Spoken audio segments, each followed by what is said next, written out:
but especially among these young quarterbacks who are good, not great guys, surrounding them with elite wide receivers can bring your team to the next level.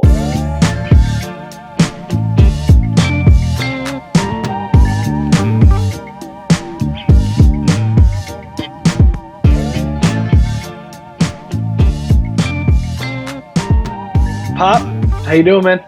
Son, how are you?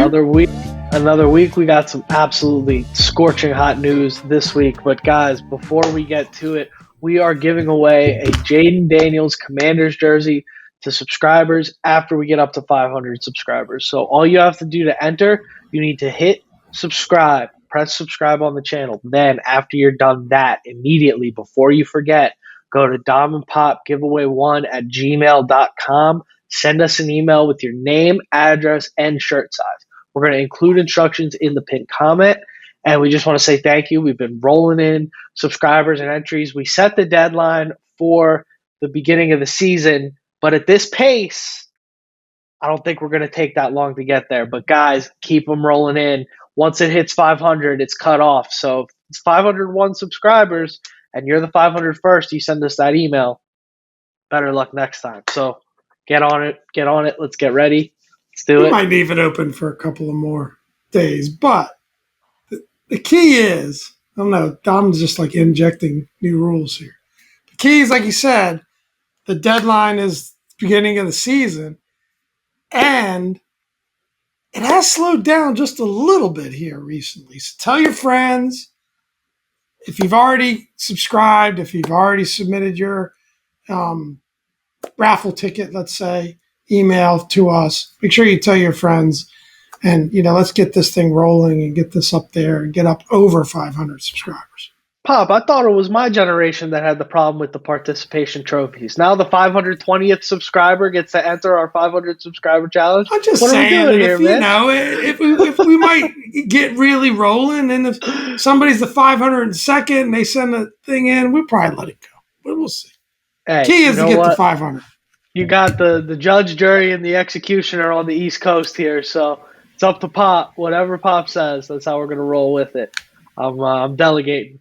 But 2 short months till the season starts, a little over 2 months. 2 short months. I tell you what, this month feels long with what we're talking about. Not too much to go over right now. Obviously, we are in the dead of the off season with the Commanders right now. Not much happening. NBA Finals are over. That was kind of unexciting. I guess hockey's going to Game 7. But we're here to talk Commanders. We're going to go over the news and notes. We've got 76 days away from the game versus the Bucks. Now, Pop, did you do the math on that from Monday when they're going to be seeing this, or is that math today? Look at there it is, man. There it is. 76 days away from Monday. So from when you guys are going to be seeing this, from our first game against the Bucks, how excited are you, Pop? Like you said, it's probably going to come really fast, but it still seems like a long way off. I was actually when I was doing the math on that number, it just seemed like too much, but did it a couple of different ways. Hopefully I got it right. Pretty good with math. I'm the math guy on the pod, but it'll be here before we know it. I think the next nugget here kind of tells you how it's going to be here before you know it, because that seems right on the horizon. Yeah, so the rookies are reporting to training camp on July 18th, and then we'll have the veterans reporting on July 23rd. So that is right around the corner. Yeah, that's crazy. That's less than a month away. You guys are going to hear from us less than 10 times between now and the time that happens. So, excuse me, that's pretty nuts. It's pretty exciting. And I think other than Jayden Daniels, we want to open up the first nugget here. Who are we most excited to see during training camp and during the preseason? Want me to go first? Yeah. I would say I'm going to say the receiving group. I'm going to group. Okay. I want to really see, maybe it's a little bit of it, but how is Jayden vibing with his weapons? We talked about how important it is for Jahan Dotson to have a breakout season.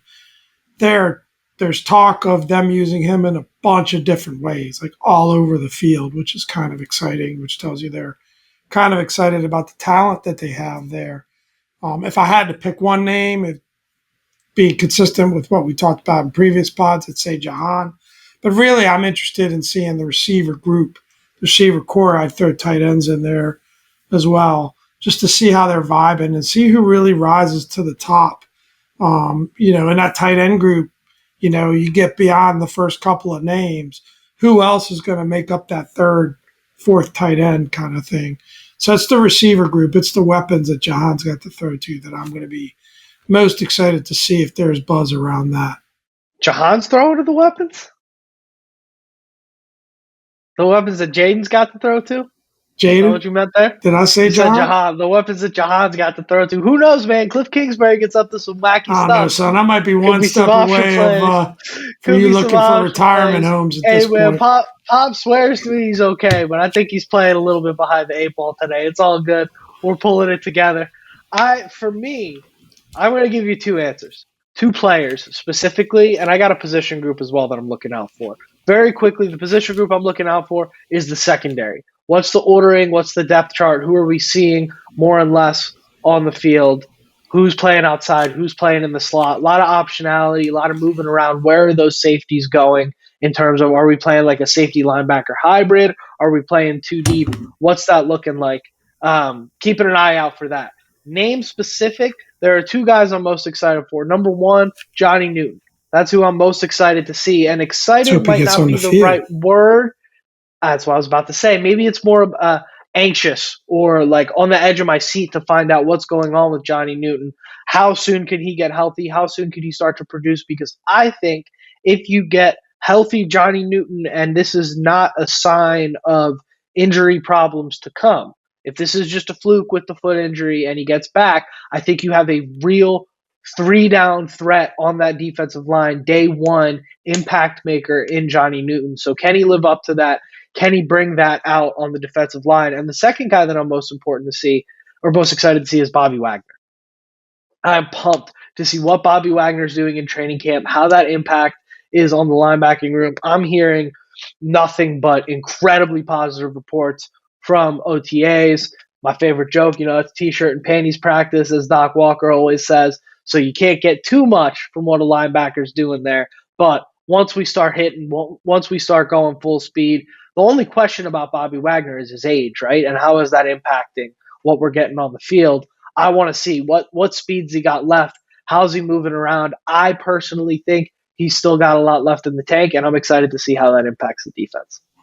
I like it. I like the Johnny Newton take. I think, for me, the only question with Johnny Newton, and I don't know how I know this, but it's just my vibe, is whether he stays healthy. I think he's going to be a dynamic player for us if he can just get healthy. Like I've said before, big men with foot problems, that seems to be something that could be a nagging thing. We hear it's minor, so that's great, but let's just hope he gets healthy. First and foremost, he's got to get healthy. I think we got enough depth of that interior line. I would not play him 1 second sooner than he's 100% healthy.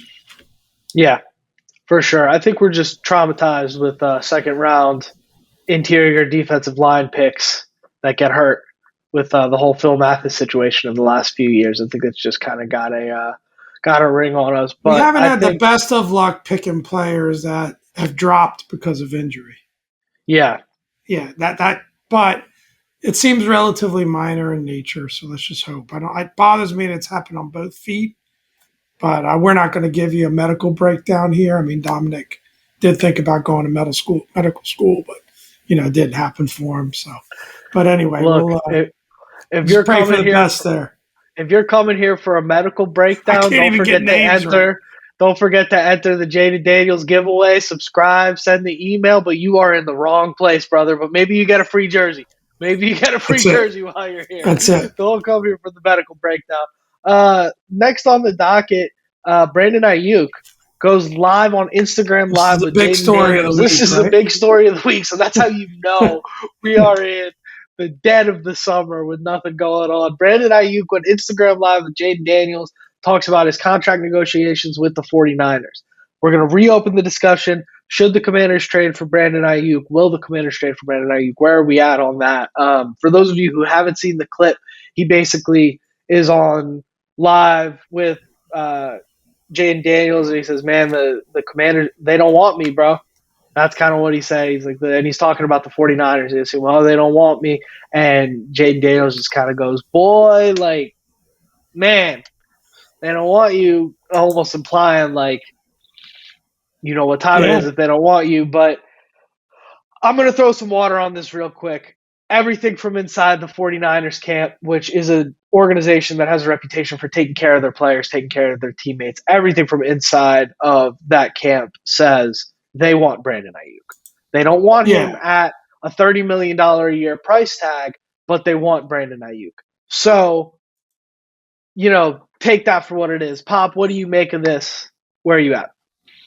Yeah, it's an off-season story. I mean, I think there's the link there because he's such good friends with Jayden Daniels. So it feels like a lot like the type of thing the previous organization would have done, is to bring somebody in just because they're good friends with, the quarterback. Now he's a great talent, top 10 receiver. We did the PFF receiver grades, but there's problems with it, right? One is, what is it going to cost you?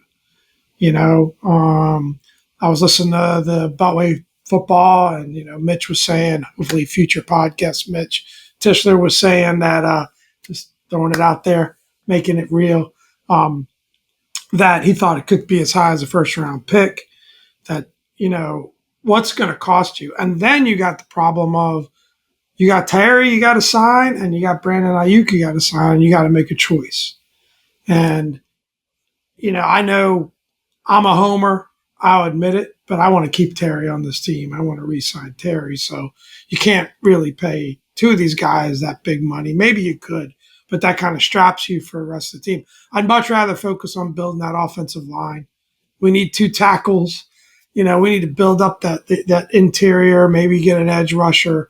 So, I just don't love the move for the Commanders.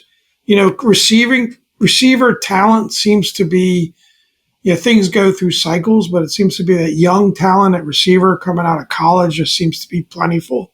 And there could be another Brandon Aiyuk around the corner, or maybe some guys available through free agency. Not, again, taking nothing away from Brandon Aiyuk. Like you said, I don't see the 49ers giving him up anyway. It's enticing, though. Having said all of that, it's definitely enticing. If you could add him, I think we'd be celebrating for Yeah, sure. so there's a lot about the Brandon Aiyuk thing I want to get into. In terms of the cost,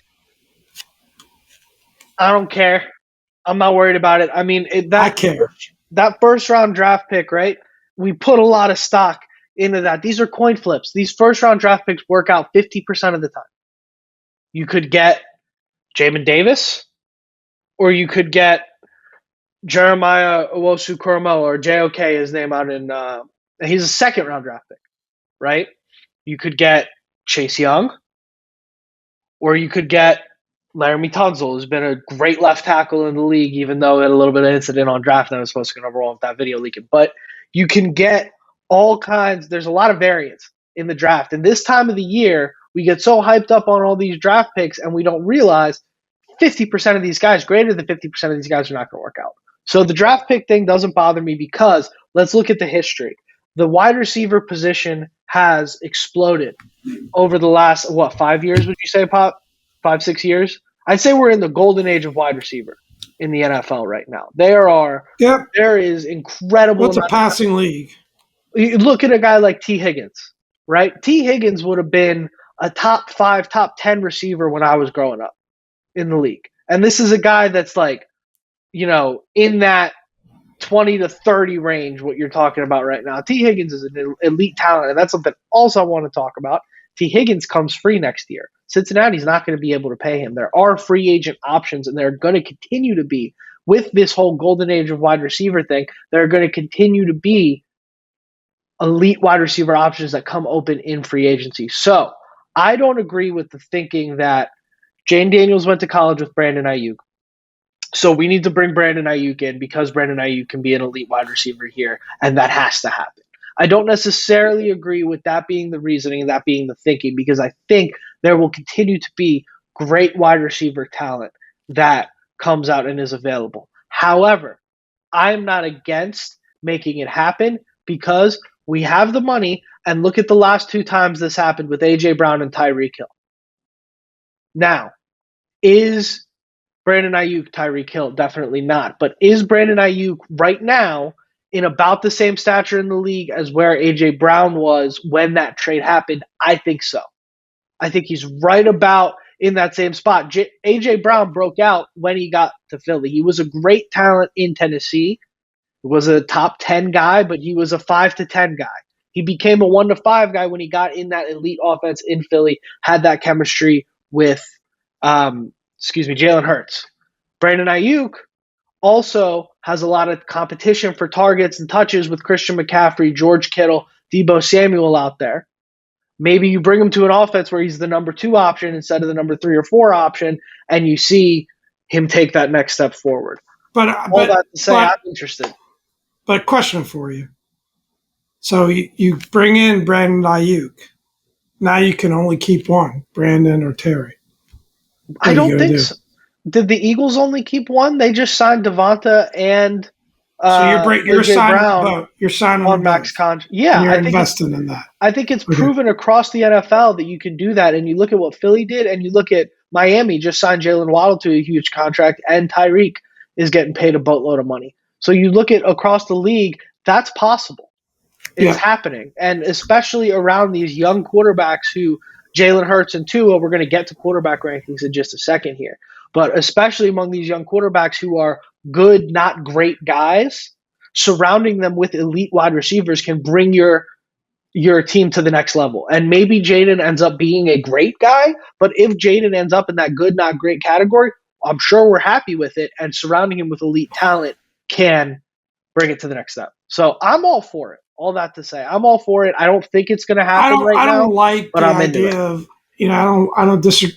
I agree with just about everything you said except for trading the draft picks. Like, I just don't like the idea. This team has talked about wanting to build through the draft. And it's not so much to be able to get a receiver, but we've got to address the offensive line at some point. And yeah, I understand it doesn't guarantee you that player is going to be good, but we can't give away. I'd much prefer to see if we can make something happen with Brandon as a free agent next year, rather than trade away a bunch of picks for him. You've convinced me on the contract side. I mean, if he comes across and we do trade for him, we're going to have to get a contract. Interesting as a nugget, because since we refer to PFF a lot, the 49ers are in for a Super Bowl. They're not going to give up Brandon Aiyuk. I think they're going to figure out a way to work it out. They're the number 1 rated receiver core in the NFL. So the argument for them keeping him, and he's different than a Deebo Samuel. Deebo Samuel is kind of that Swiss Army knife, not a classic wide receiver. Still a great player and a great weapon, right? The Commanders' receiver core is ranked 20th. So they say that there's a lot of potential there. They could break out. Maybe they look better, but like we've talked about, there's too many question marks at the moment to really know for sure. So for the Commanders, it makes probably more sense. For the 49ers, you just can't, if you're in contention for a Super Bowl, you just can't let that happen. And I don't think it will. Now, I got a trivia question for you. All right. It's kind of adjacent to this topic. Trivia question for you. There have been 4 wide receivers, right, in the past 4 seasons that have had a combined 75 receptions and 1,000 yards in each of those 4 seasons or better. Who are those 4 guys in the NFL? I'm sure Terry's one of them, because you're asking me the trivia question. So it's got to be Terry, and Terry's had over 1,000 yards. Quickly. I know it's going to, if you hit all 4 of them, that's amazing. Terry, Tyreek. Nice. Well, Tyreek had some injury. Tyreek, for sure. Yeah, that's 2. CeeDee Lamb. Nope. That hurts right there. AJ Brown had injuries. But I'll go AJ Brown. All right. So yeah, I don't know. I don't know how to pull 4. It's Terry who's the punchline here, Terry. Yeah. Tyreek Hill, Stephon Diggs, and Devontae Adams. Yeah, that makes sense. I think that's an amazing. For me, I'm going to use it as fuel to say ranking Terry as number 18 is ridiculous. And the fact that he's been able to do that. Now, Devontae's had some interesting quarterback situations the last couple of years, too. But the Yeah. fact that Terry's been able to do that with the quarterback, the revolving door quarterback that we've had, with the instability in coaching, different offensive coordinators, absolutely amazing that that's the case. And he's one of the top 4 receivers consistently over the last 4 years. I think I'm going to continue to say I feel like he's underrated. And I hope he's ready for a breakout season. But I thought that was a cool little nugget that I saw this week.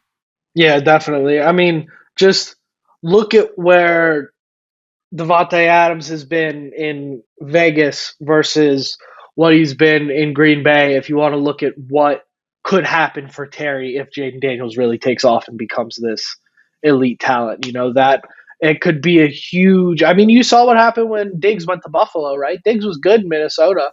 Diggs leaves, go to Buffalo, and just goes to the stratosphere, right? And that was a late round guy as well, Maryland Terp, but not a guy that came out of college going, this is going to be the best wide receiver we've ever seen. Yeah. So I think that's a very good straight line comp for Terry. I can't believe I missed my boy Diggs in that group. I thought you'd pick him. He killed me in fantasy last year after their offensive coordinator got fired and he got blacklisted. So that's what. Well, respect to all 4 of those guys, right? That says a lot in terms of the consistency year over year that they've been able to bring through different situations. And, it sparks a thought for me to maybe close this part of the segment, but just excited to see what Dan Kingsbury is going to do, because when we talk about Terry, I could kind of go 2 ways with that. Are they going to feature Terry, or are they going to be looking to spread the ball around a little bit more, have more of a running game, more balance? It could work out either way. Not to say that he's any less of the player. Yeah. I hope he gets his, though, and I got a sense that they like him a lot and they feel like he is an elite talent, and they're going to try to get him the ball. But it'll be interesting. You know what got me? I forgot Dak got hurt in 2020. That's what screwed me. I forgot Dak got hurt. If Dak didn't get hurt, CeeDee Lamb would have definitely had. I wouldn't have had a chance. I wouldn't have maybe gotten 1 or 2. That's what got me. I'm pissed about this. That's the kind of thing that I pull. I'm a little tight. It's all good. 50% is good enough. If I hit 50% of my greens in a round of golf, I'm coming home naked. There you go. I'm just fine with that. Anyways, let's move on. Let's do our 15 to 25 here. We're doing PFF quarterback rankings. I got to move quickly past that joke before the mental images start to develop. All right, too late. Too late. Let's get into it here. Pop, you got anything you want to say before I kick this thing off? Or let's roll. Let's roll. I think we're gonna do this in chunks. So we're gonna give you a top 10 comment, because if we go one at a time, we could be here all night. Especially if Dominic starts with his film breakdowns, which we love.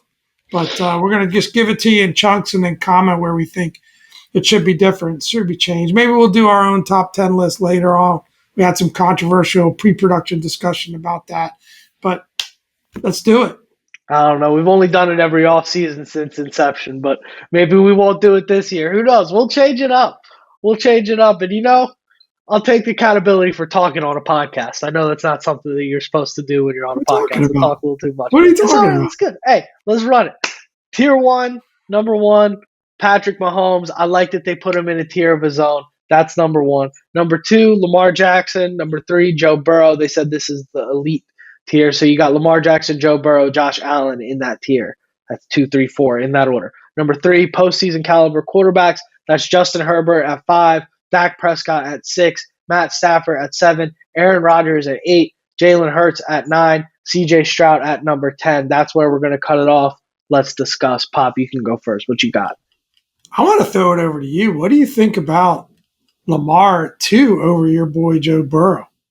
I mean, Burrow didn't play last year, so this tends to be a running theme. When Burrow doesn't play, the Ravens are amazing and Lamar is really good, and the world, that tends to be a running theme here.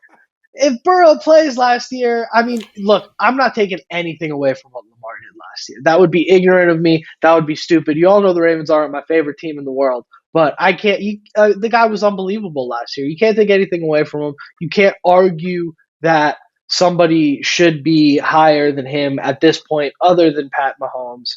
And who knows? I mean, if he wins the if he beats Mahomes in the AFC Championship and wins the Super Bowl, maybe we're having an even more interesting discussion right now, or there's more discussion points. But you can't take it away from him. I do think Burrow, obviously being hurt, and Allen had down years last year. I don't know that you'd say overall you'd put Lamar too, but you can't take that away from him after what he did last year, and you have to expect it's going to continue with the new offensive coordinator and what they've been doing down in Baltimore. Yeah, I like this top 4. I think it's pretty much spot on. Maybe even top 5, taking it down to Justin Herbert. I like the respect that Lamar's given, no doubt. We don't even need to talk about who's number 1 with Pat. I like it. I'm not, I think as you get into 6 to 10, it gets a little interesting. Dak Prescott, number 6, ahead of Jalen Hurts at number 9, is interesting to me. I think I'd probably be tempted to flip those two. How many Super Bowls Dak led the Cowboys to? Well, it's the same kind of conversation that we're having about Lamar, right? We're talking about if we're weighing in what they did last year and what we expect to happen this year coming up. Dak over 18 games was better than Hurts was last year. I mean, Hurts never caught his stride last year. He never got back to what he was the year prior. And Hurts, we were talking about it. He was talking.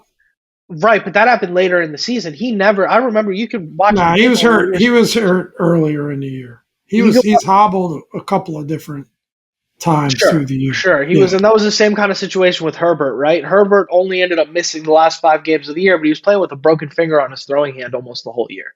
So, something to just kind of factor in there. But I think Dak, when you factor in the way the Eagles just collapsed after Week 11, I mean, how can you not rank Dak above Jalen Hurts? What did the Cowboys do? The Cowboys still won 12 games and were better over the course of the season. How did they look at the playoffs? I hate to say it because he's coaching our football team now, but that was the defense. But Dak didn't play well. Dak didn't play well down the stretch either. No, and how did Philly look in the playoffs? So you think Dak's a better quarterback than Jalen Hurts? I just want you to go on the record with that. I think Dak had a better year than Jalen Hurts last year, and I think the difference. No, but that's not the question. If I could answer your question, I think Dak had a better year than Jalen Hurts last year, and I think the difference between the two of them overall is narrow enough that I don't mind putting Dak ahead of him at this point. Well, here's what I think. If I'm going to go through it, right? I think Matt Stafford is a much better quarterback than Dak Prescott. I got to see him live last year. Doesn't stay healthy. So if you're going to knock him for not being on the field enough, I understand that. But when he's healthy and he's on the field, there's no question to me that he should be a little further up this list. Aaron Rodgers, to me, is a wild card at number 8. Like, we just don't know what we're getting. It's like a respect play putting him up there, right? You have to expect that if he is healthy, he's going to be a really good player. But there's a lot going on with it. There's got a lot going on with the Jets. What do we think about CJ Stroud cracking the top 10? I think this is low for CJ Stroud. Where would you put him? I would have him at 6. Wow. After 1 year. Yeah. I would have had him at 6. After that year.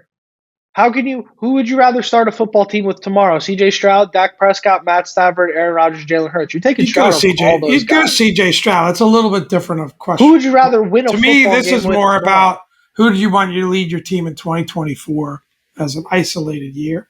But certainly, yeah, if you ask it that way, you're 100% right. When I look at the guys. If you ask it that way, the only person I may take over him is Stafford. Yeah. So maybe 7, but sorry, continue. No, that's it. I'm good. Let's go let's get through 11 through 20. This is another guy.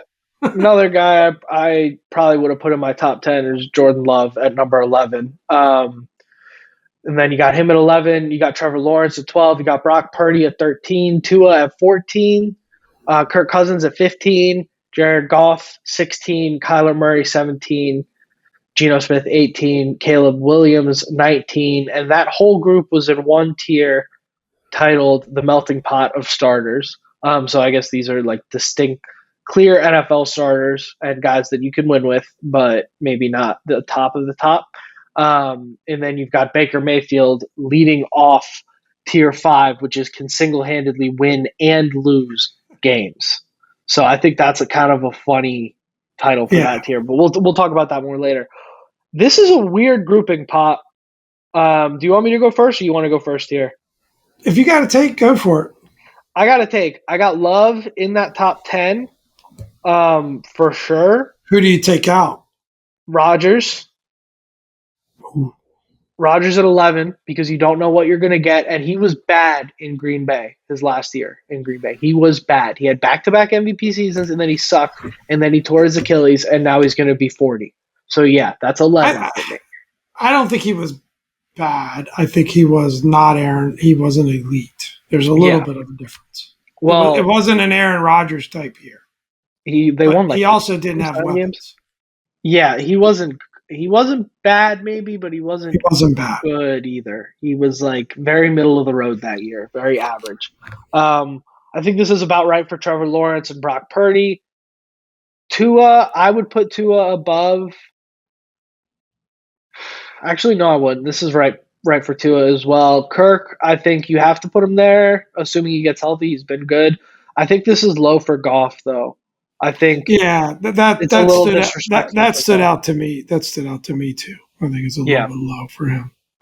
I mean, this is the sentence that I really hate about the Goff evaluation is that unfortunately Goff's play under pressure and outside of structure continues to leave a lot to be desired when compared to other top NFL quarterbacks. He's not an outside of structure guy. That's not what Goff does.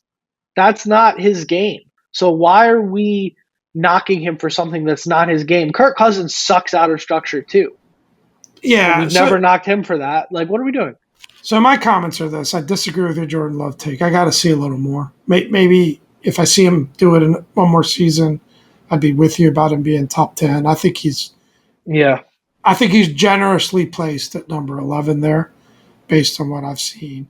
I agree. I would probably put Jared Goff at the top of this next group. He should be up there at 11, 12. I think it's disrespectful.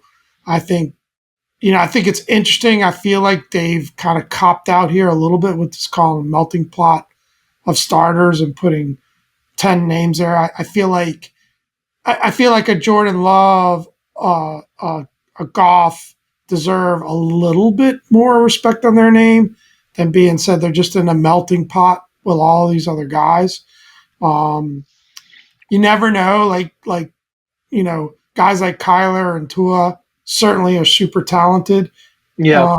If they can just stay on the field, they could definitely climb this list. Brock Purdy has played extremely well. I guess I'm good with him being in that around 15 range. If he does it again this year, then, we got to go get away from having doubts there and start to become believers. And, I know I'm a little bit more of a doubter than you are. It's an interesting group. I feel like more of the melting pot guys are, guys like Geno, Kyler. I don't think I'd call Kirk a melting pot guy if he's healthy. He's been better than that. No. He's been better than that. If he's healthy, right? You're putting him top 10, right? Well, I kind of think there should be a 10 to 12, 10 to 14 group that is separated from these melting pot guys. I just think it's, I think they're not to nitpick PFF. They do a great job. We leverage them often, but I would have come up with a different tier for a few of these guys. The Jordan Loves, the Trevor Lawrences, the Jared Goffs, the Kirk Cousins. I think I would have did. But I think the other interesting thing here is Caleb Williams at 19th. So you got a rookie you never seen play before. It's hard. The way they did this is they picked one quarterback from each team to make up their top 32. So logical, but they're basically saying they think Chicago's got the 19th best quarterback room. That could easily be top 10. He could struggle in year one, which doesn't mean he won't eventually climb the ranks. That's kind of throwing like a a dart with a blindfold a little bit. I mean, obviously he's a tremendous talent. But I think I'm okay with it. Just because of the Yeah, weapons he has, and I think he's set up for success there. yeah. I'm fine with it. I think we're talking about somebody that you want to say we've never seen this type of talent come into the league before. So sure, put him at 19. That's fine with me. My bigger problem, I agree with your melting pot take. How are you going to put Geno Smith next to Brock Purdy and put them in the same group? I'm sorry, I think that's ridiculous. I think Geno Smith has been solid. Brock has taken his team to the Super Bowl. What, twice now? Like Yeah, you have to have a serious conversation about Brock Purdy. I think he does it again this year. He plays this year like he played last year. You're putting him up next to Justin Herbert in that top 10 group. I think you really got to have a conversation about this kid. It's like what I said about Goff. He doesn't run and throw the ball like this behind his back like Mahomes does. But he makes every single play exactly how he's supposed to make it. And he played a great Super Bowl. He played a great Super Bowl. He was one stupid missed extra point away from Super Bowl MVP last year. He played a great Super Bowl. So I can't I'm not I completely can't sold on I Brock yet. can't do the I'm fine if you don't want to say you're not sold on him being an elite talent, But but I agree with your take related to Geno. yeah. Yeah, I think Geno is a good player, a solid player. There are only 32 of these jobs. There's only five. What is it? Five we'd consider elite. Yeah. Less than that. So he's definitely deserving, and I think he's a 100%. guy. I think he's a guy you can win with. They've proven that, but he's not really going to be the reason you win. Yeah. And I think he's kind of more of a placeholder in Seattle for a couple of years till they figure out who that QB of the future would be. So yeah, I like your take there. Let's get now. I mean, the least exciting group, except for one name, is this 21 to 32 group. But maybe we talk about who we think. Is there anyone in this group we think should be rated higher than they currently are? Yeah. So we got 20 Baker Mayfield, 21 Derek Carr, 22 Russell Wilson, 23 Deshaun Watson, 24 Anthony Richardson. That's crazy. 25 Bryce Young, 26 Jacoby Brissett, 27 Jayden Daniels, 28 Will Levis, and that is that group. I guess. Do you want to go to 30, or Yeah, do you want to I stop at think it's that group? probably important to kind of mention tiers Yeah. here in terms of how they rank this out. Like, so I don't know. Tier 5 is the Baker Mayfield, Derek Carr, Russell Wilson, Deshaun Watson. They can single-handedly win or lose games. I guess they're guys that can Yeah. have their moments and have their really good games, but I guess just haven't shown that consistency through a season. And I don't know if there's any of this group you think is misplaced. Is there anyone here you think is misplaced? No, I mean I think Carr is way too high. I think you put Carr down with the holdovers. Carr sucks, man. Carr is Yeah, just maybe. not. Carr Yeah, is maybe. like what people used to criticize Kirk Cousins is what Derek Carr is.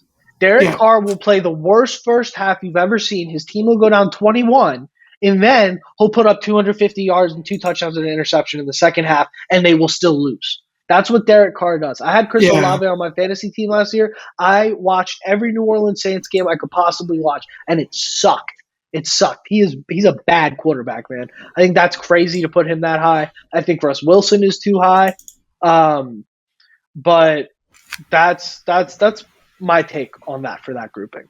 Yeah, For that group yeah. group. I think of that group, I think Baker's probably performed the best last year. Agree. Um, yeah, I agree with you taking Derek Carr. Russell Wilson's just a big wild card. We haven't seen anything out of him the last couple of years. He might not even be a starter in Pittsburgh as Yeah. we get. I mean, I think as we get into the season. Deshaun's an interesting one. I mean, obviously he's had tons of trouble. Um, I don't know. Still a great talent there, and was a top 5 quarterback at one point. So he's an interesting one to see if he's ever able to get it back or there's just been too much damage done. But this next tier, starting with 24, You know, through I guess 28. Which, just to recap, is Anthony Richardson, Bryce Young, Drake May, Jacoby Brissett combo, Jayden Daniels, and Will Levis. They do say that that's like the next generation. So Yeah. this is a group that you're just waiting and seeing what are they, how are they going to perform. Or say our guy Jayden Daniels is in there at 28, 27. I guess they're ranking the combination of Jacoby and Drake May ahead of him. Not sure I like that, but I'm not going to rant and rave about where Jayden Daniels is on the list. With I you, hope I he's agree. low as possible because I just want him to have a chip and go out there and perform and continue to be what he's been in terms of proving himself. So, what do you say about that ranking of Jayden Daniels? I don't care. I'm not. I think ranking rookie quarterbacks before they play NFL snaps is stupid. And I think if you're gonna do it, you rank them in the order that they were picked. And Drake May, clearly there's a large discrepancy between him and Daniels. So I think it's crazy you put May ahead of that, and then you put the little slash Jacoby Brissett comp in there. Who Jacoby was good in Washington in the couple of flashes where he got the start last year, but let's call it what it is. He's a perennial top of the league backup, bottom of the league starter guy. Yeah, I think Jayden should be at the top of this list. You know what? I am a little irritated. I think he should be at the top of this next generation list. Wherever you're going to slot that list in. And I'm agree with you. Throw Derek Carr out of there. So I think that Jayden should be number 23 on this list. Okay. I'll give you pushback on one guy. This is my boy, Anthony Richardson. Will Levis. Anthony Richardson is way too low. To put Anthony Richardson 24 and Bryce Young, Anthony Richardson, who for the 4 games that he got to play looked electric, and Bryce Young, who played 17 games of some of the worst quarterbacking we've ever seen in the NFL, to put them right next to each other? But let me ask you this question in a different way, okay? Let's stick to our boy, Jayden Daniels. Got to give a little love there. You're redrafting Anthony Richardson as a prospect in this year's draft, right? Everything you know about him. You drafted him ahead of Jayden Daniels at number 2? Jayden Daniels is a better prospect. Jayden Daniels is a much better, much more refined pocket passer than an Anthony Richardson. Not taking anything away from how dynamic Anthony Richardson looked and the path he could take, but he is much further behind in his development as a passer. And Jayden Daniels every bit the runner and can be every bit the runner than Anthony Richardson did. Jayden Daniels should be higher on this list from a prospect perspective. Tell me I'm wrong. You'd pick Anthony Richardson ahead of Jayden Daniels. I don't know. I've never had to make that decision before. I think what you saw from Anthony Richardson in the league last year was, I just think he's getting underrated. That's all I'm saying. I don't know that you pick him over Jayden Daniels when they put the two of them next to each other, because you picked, Stroud. He's still a prospect. He only played a few games. He sparked, but he only played a few games. Looked really great and kind of didn't. Colts proved to be a pretty good team. Sure, but you can only play on the team that you've been drafted to. I'm not a huge fan of that thinking either. But it's, I don't know. You probably take Jayden. Definitely would take Jayden. I'm happy with my guy. That's all I care about. I don't care about if Anthony Richardson stayed another year. They could both be really good players. Yeah, I think that's the point. I think there's a chance that we're looking at these guys both 10, 15 spots higher on the list this time next year. Right next to each other. I'm a fan of. Put your hand up on the screen. Okay. There it is. A little. I only care about one of the two, by the way. My prayers was just for. Well, yeah. As long as Jayden pans out, I could kind of care less. Although I might be drafting. I have a dynasty draft coming up in a little bit here. I might be drafting Anthony Richardson. See how that turns out. But man, son, pump the brakes, son. We've got we've got in tier 7 here the holdovers. These guys suck. You got Daniel Jones, Aiden O'Connell, Gardner Minshew, Sam Darnold, J.J. McCarthy, Jarrett Stidham, Bo Nix. I don't even want to talk about it, man. I don't No, care. I don't no, I care. agree. This is kind of the whatever. I mean, you Yeah, still, 31 and 32, you got J.J. McCarthy and Bo Nix lumped in there. There's a lot yeah, of, especially J.J. McCarthy. There's so much positive talk about him. And rumor has it he was if it wasn't Jayden Daniels, it was J.J. It's interesting to see that those guys aren't kind of lumped into that, that next generation group. But yeah. Yeah, we'll have to see. I mean, I don't love the combining of like veteran that kind of sucks with rookie that we don't know that much about. I don't love doing that on this list. But that's fine. Daniel Jones is just clearly a guy that was never going to be a good NFL starter, and I just kind of want to take a victory lap on that because they took him ahead of Dwayne Haskins, and then the Dwayne thing didn't pan out, and Daniel Jones had a half decent year, and everybody wanted to say, "Oh, look, the Giants were right; they were so smart." No, Daniel Jones also still stinks, and unfortunately, God rest his soul, Haskins was a product of his environment as much as it was a football I, issue. But I stick my prediction on Daniel Jones. He is not gonna. He's gonna get pulled for performance within the first half of the season. yeah, you have to start him because you signed him to that terrible deal. But I don't think. I mean, I don't know what his injury situation is if he's going to be healthy to start the year. But I mean, with quarterbacks, right? The best ability is availability. He's never available, and he's a bad football player. So Yeah, why is he still? I don't know. I think he'll be cooked. I think we'll see Drew Lock. I agree. I say we wrap this thing up. Pop, how you feeling? nah, it was a lot of fun. It always is Yeah, break down these quarterbacks, and we'll come back with our top 10 list just for Dominic. Maybe we'll do this in the future pod. We'll do top 10, and then we're going to rank the next generation guys because that's where the interesting thing is. So how would there we you go. rank the top 10 quarterbacks, and then year one and year two guys? We're going to do a top 5 or top 10 with whatever number makes sense for those guys too. Got a I already feeling know me number and 5 is Pop. going to be at the top of my list. We'll Yeah, see. I already know me and Pop going to be fighting about that next generation list, but that's all good. That Let's sounds wrap like this thing fun. up. Sounds like a good time. I think you might see us pull that out soon if the June news cycle keeps going. Guys, welcome to the Dom and Pop pre-production meeting. Let's wrap this thing up before we do it. I've been Dom. This is Pop. Thanks for another great week, everybody.